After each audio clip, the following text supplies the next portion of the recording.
现在社会因为不良的饮食加生活习惯，造成肥胖、糖尿病、加高血压等健康的问题哪来哪济。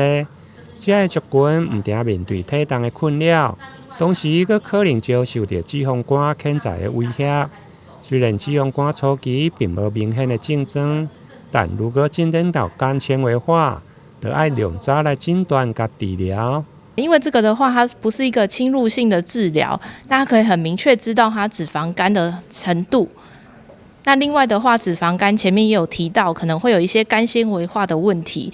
那所以它可以同时知道这个脂肪肝有没有合并这个肝纤维化，那我们就可以及早去介入一个治疗。目前的话，因为脂肪肝它的用药还没有上市，那主要还是以这个减重为主。那脂肪肝它的特性是在肝纤维化的部分，只要透过减重，它可以逆转回去它正常的肝脏。那减重的话呢，如果是以肥胖的病人来讲的话，需要减重到10%的体重。那如果是一些正常体重啦，或是瘦子的话，减重的话会抓在5%左右。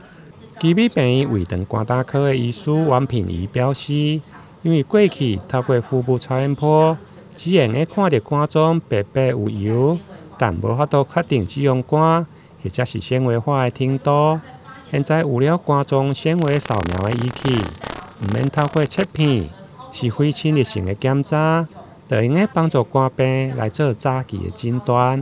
台南新闻林根采访报道。